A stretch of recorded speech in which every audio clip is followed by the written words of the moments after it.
Hello दोस्तों, welcome back to my channel knowledgeable brain. और आज हम डिस्कस करने वाले हैं जॉर्ज हर्बर्ट की पोयम द पुली के बारे में। दोस्तों, ये पोयम पब्लिश हुई थी उनके कलेक्शन द टेम्पल्स में इन 1633। पोयम का पोएटिक स्टाइल मेटाफिजिकल है, जिसमें इंटेंस स्पिरिचुअलिटी और इंटेलेक्चुअल पेयर देखने को मिली है। इसका थीम डिवाइन विजडम और प्रोविडेंस है, स्पिरिचुअल रेस्टलेसनेस है, human dependence on God, blessing versus the giver है। पोएम की टोन फिलोसफिकल, जेंटल, रेवरेंट और वाइस है। पोएम का मूड जो है वो स्टार्टिंग में एबेंडेंस है, जो बाद में शिफ्ट होके कंसर्न बन जाता है। एंड में स्पिरिचुअल इंसाइट और होप देखने को मिली है। ये फॉर्म 4 स्टेंजा है, जिसमें 5 लाइंस हैं। टाइमिंग स्कीम ए है। मीटर इनाबिक पेंटामीटर है।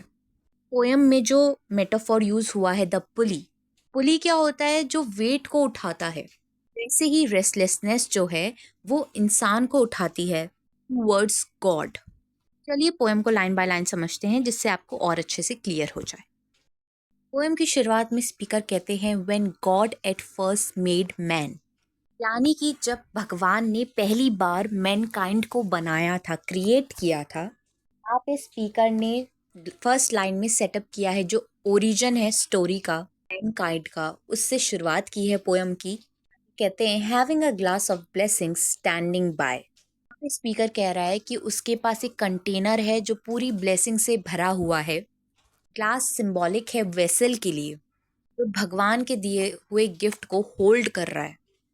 Let us said he pour on him all we can.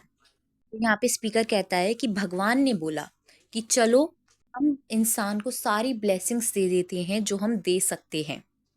भगवान तो चाहता था कि जो मैन हो वो हाईली गिफ्टेड हो और ऑनर्ड हो।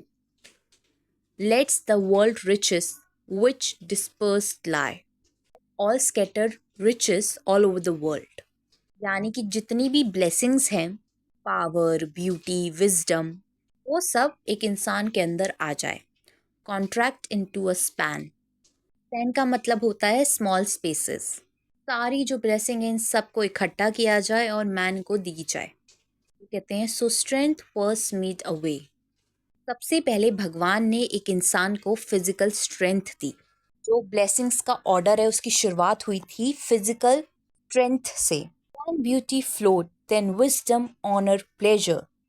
उसके बाद भगवान ने ब्यूटी दी, विजडम दिया, रिस्पेक्ट दी, जॉय दिया। यानी कि फिजिकल, मेंटल, सोशल और इमोशनल गिफ्ट भगवान ने इंसान को दिए। When almost all was out, God made us stay. तो भगवान ने सब कुछ न्यौछावर कर दिया इंसान पर, तब भगवान रुक गए। Made us stray का मतलब होता है फाइनल गिफ्ट से पहले उन्होंने रोक लगा दी कि अब कुछ नहीं मिलेगा भाई। Perceiving that alone of all his treasure, वो नोटिस करते हैं कि सिर्फ एक गिफ्ट है जो अभी भी नहीं दिया गया है, जो अभी भी इंसान को नहीं मिला। ये इंटेंशनली हुआ। रेस्ट इन द बॉटम ले। रेस्ट मतलब पीस, कंटेंटमेंट, जो अल्टीमेट सेटिस्फेक्शन है, वो भगवान ने नहीं दी इंसान को, बाकी सारी चीजें दे दी। आगे वो कहते हैं for if I should said he bestow this jewel also on my creature. भगवान ने बोला कि मैंने ऐसा क्यों किया, मैंने क्यों रेस्ट को नहीं दिया इंसानों को। कहते हैं कि अगर मैं प्रीशियस गिफ्ट इंसानों को दे देता, उन्होंने रेस्ट को प्रिस्क्राइब किया है, डिस्क्राइब किया है एज अ जूल, एक गहने की तरह जो रेयर है और ब्यूटीफुल है। He would adore my gifts instead of me. अगर मैं ऐसा करता तो भगवान जो मैं हूँ, इंसान मेरी वर्शिप नहीं करते, वो उन चीज़ों की वर्शिप करने लग जाते और वो भूल जाते हैं उनका गिवर कौन है। बिना स्पिरिचुअल नीड के जो मैन है, क्रिएशन को आइडलाइज करते, क्रिएटर को नहीं। भगवान की बनाई हुई चीज़ों को तो ज़्यादा इम्पोर्टेंस देते, लेकिन भगवान को नहीं। आगे कहते हैं and rest in nature not the God of nature. इंसान जो है, जो वर्डली थिंग्स है, जो मटेरियलिस्टिक चीज़ें हैं, उनमें खो जाते और मुझ में नहीं। वो मुझ में जहाँ शांति पा सकते हैं, वो वहाँ पर आने का सोचते भी नहीं।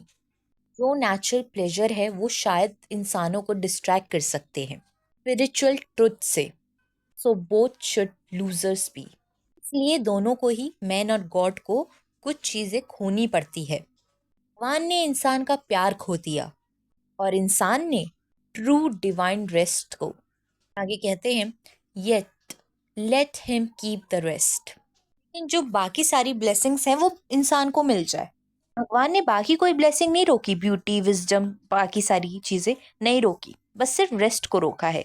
But keep them with repining restlessness.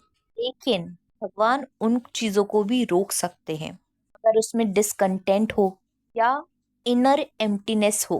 बिना रेस्ट के जितनी भी ब्लेसिंग्स है वो इंसान को वैसे भी सेटिस्फाई नहीं कर सकती। जब उसके अंदर सेटिस्फेक्शन है ही नहीं तो कितनी भी चीजें लाते रहो, इंसान की तो इच्छा बढ़ती ही रहेगी, कम तो होगी ही नहीं। Let him be rich and weary that at least. तो भगवान ने सोचा कि इंसान को होने दो अमीर, गेट स्पिरिचुअली टायर्ड, जिससे जो इंसान है वो वापस भगवान की तरफ खींचे आए। If goodness lead him not yet weariness. अच्छाई उसको गाइड नहीं कर सकती है तो अगर वो थक जाएगा, हार जाएगा अपनी जिंदगी से, तब तो वह भगवान के पास आएगा ही आएगा। अगर इंसान गॉड की ग्रेस को इग्नोर करेगा तो भी वो थक हार के भगवान के पास ही आएगा। May toss him to my breast. उसे मेरे पास आके सरेंडर करना पड़ेगा। जो रेस्टलेसनेस है वो एक पुली की तरह काम करता है जो इंसान को भगवान की तरफ खींच लेती है। होप आपको ये पोएम समझ में आ गई हो, और वीडियो सीखने के लिए हमारे चैनल को लाइक करें, शेयर करें और सब्सक्राइब करना ना भूलें। अगली बार फिर मिलेंगे एक और नई वीडियो के साथ। Thank you for watching this video.